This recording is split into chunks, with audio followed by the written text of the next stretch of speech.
Peristiwa 7 September, Munir Said Thalib meninggal tepat pada hari ulang tahun Gus Dur.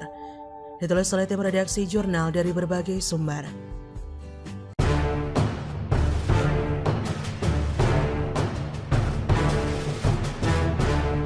Sejarah hari ini, 7 September, Munir Said Thalib meninggal tepat pada hari ulang tahun Gus Dur. Ada dua peristiwa yang patut diperingati pada hari ini, Selasa 7 September 2021. Pertama, yakni meninggalnya aktivis Munir Said Thalib. Diketahui aktivis HAM itu meninggal pada 7 September 2004. Dengan demikian, hari ini merupakan peringatan 17 tahun meninggalnya Munir. Yang kedua, hari lahir tokoh agama dan mantan Presiden keempat Indonesia, Abdurrahman Wahid alias Gus Dur.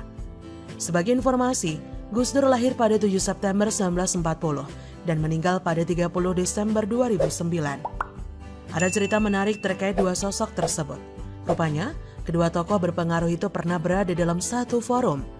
Melansir dari gusdur.net, Gus Dur sempat berada dalam satu forum bernama Munir Said Thalib pada 27 April 2004. Munir adalah aktivis HAM dan anggota Dewan Kontras, Komisi untuk Orang Hilang dan Korban Tindak Kekerasan.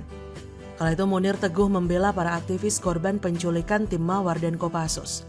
Ia meninggal dunia lantaran diracun. Tepat pada tanggal Gus Dur merayakan hari ulang tahunnya yang ke-64 tahun. Gus Dur pernah memberi komentar soal sosok Munir Said Thalib. Menurutnya, sosok aktivis HAM itu sangat tulus dalam menolong orang. Kata dia, terus terang di antara para pejuang HAM dia yang paling terkemuka.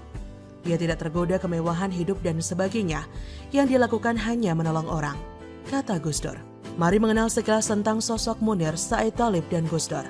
Lahir di Malang pada 8 September 1965, Munir dikenal sebagai aktivis HAM bersama dengan Kontras. Ia berjuang demi orang-orang hilang yang diculik. Munir serius dalam bidang hukum dengan cara melakukan pembelaan-pembelaan terhadap sejumlah kasus, terutama terhadap kaum tertindas.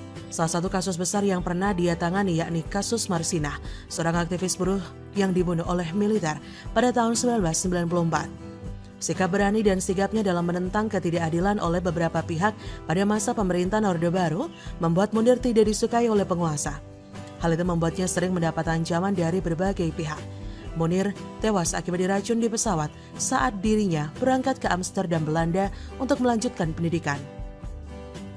Ia dinyatakan meninggal 40.000 kaki di atas tanah Rumania pada 7 September 2004. Kematian Munir dan sosok pelakunya menyimpan misteri hingga belasan tahun.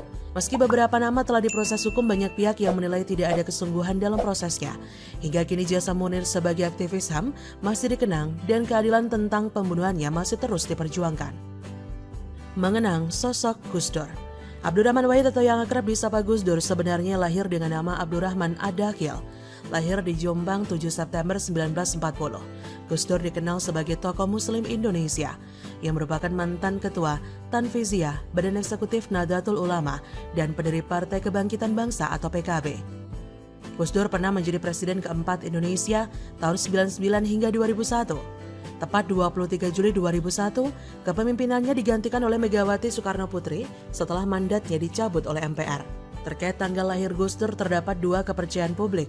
Ada yang merayakan hari lahir Gus Dur 7 September, ada pula yang merayakannya pada 4 Agustus. Hal itu disinyalir lantaran keterangan lahirnya, yakni hari keempat dan bulan ke-8 kalender Islam. Padahal, tanggal 4 Sya'ban 1359 Hijriah sama dengan 7 September 1940. Meski begitu, Gus Dur tidak mempermasalahkan jika ada yang memperingati hari lahirnya pada kedua tanggal tersebut. Bagaimana menurut Anda?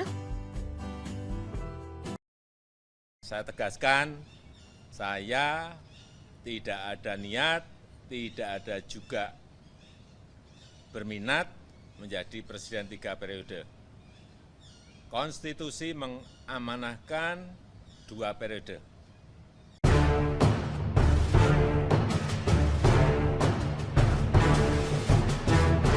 Sebelum berlanjut, silakan untuk klik tombol subscribe dan nyalakan loncengnya agar Anda yang pertama kali mendapat informasi dari kami.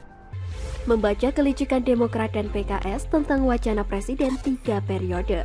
Ditulis oleh Jemima Mulyandari dari siwar.com. Sampai saat ini wacana jabatan Presiden 3 periode beserta amandemen UUD 45 terkait wacana jabatan Presiden 3 periode masih menjadi berita hangat yang terus dibicarakan di negara kita.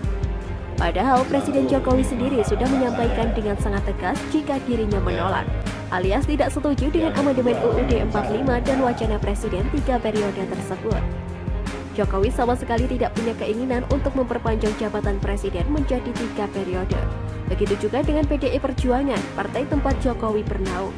PDIP juga sudah menolak wacana penambahan masa jabatan Presiden menjadi 3 periode, seiring dengan isu amandemen kelima UUD 1945.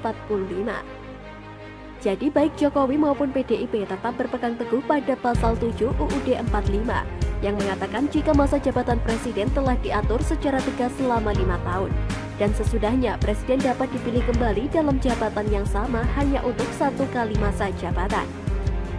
Sampai di sini seharusnya sudah clear, tidak perlu ada lagi yang diributkan tentang wacana Presiden 3 periode dan juga amandemen UUD 45. Lawang Jokowi dan PDIP sudah sama-sama bilang tidak kok.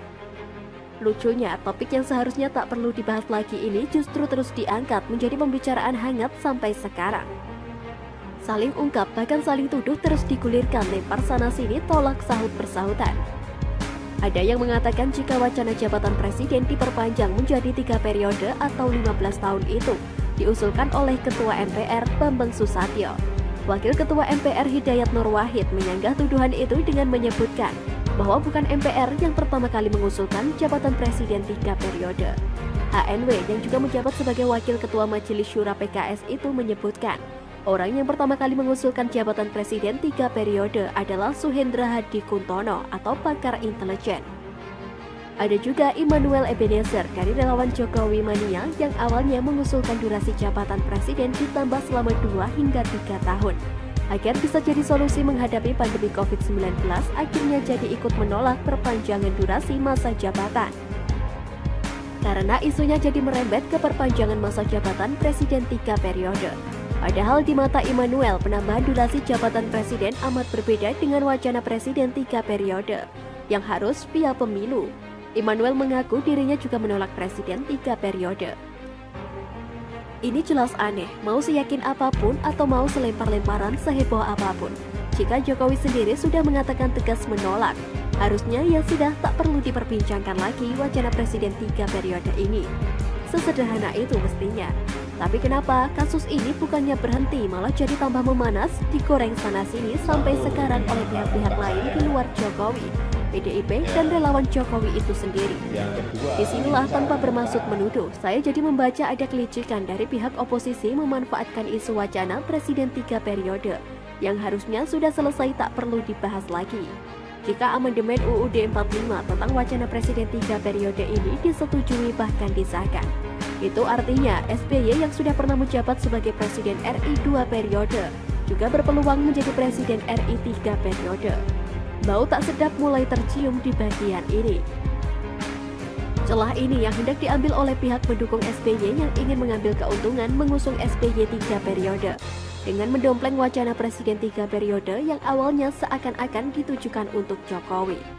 Makanya jadi aneh saat isu wacana Presiden 3 periode yang harusnya berhenti dengan sendirinya seiring ketegasan Jokowi, PDIP dan relawan Jokowi yang menolak. Tapi faktanya sampai sekarang isu tersebut tetap terus bergulir sampai saat ini. Kenapa bisa demikian? Karena dari pihak pendompleng inilah yang memang harus mereka hembuskan demi memuluskan kepentingan golongan yang ingin menjadikan SBY Presiden 3 periode. Jadi intinya begini, saat isu wacana Presiden 3 periode ini terus digoreng, pihak oposisi justru akan makin senang dan berusaha untuk wacana Presiden 3 periode ini tetap ada. Sekalipun Jokowi, PDIP dan relawan Jokowi sudah tegas menolak. Sebab saat isu itu terus digulirkan, SBY yang selama ini sudah bisa ditebak suka playing victim, akan dengan mudah menerapkan jurus playing victimnya kembali. Saat wacana Presiden 3 periode berhasil terus diangkat, pihak pendukung SBY akan berlagak menolak padahal dalam hatinya sangat ingin amandemen itu terjadi demi melihat SBY menjadi Presiden 3 periode. Mereka berlagak menentang di hadapan kita semua, padahal di sisi lain mereka juga sangat ingin amandemen itu disahkan. Arahnya jadi begini. Saat wacana amandemen itu bisa terus diangkat, pihak oposisi terus akan memainkan peran menentang dengan harapan mendapatkan simpati dari masyarakat yang juga taat pada UUD 45. Dengan demikian, jika wacana amandemen ini tidak jadi disahkan, pihak oposisi akan dapat nama seakan-akan mereka lah yang memperjuangkan demokrasi di negeri ini.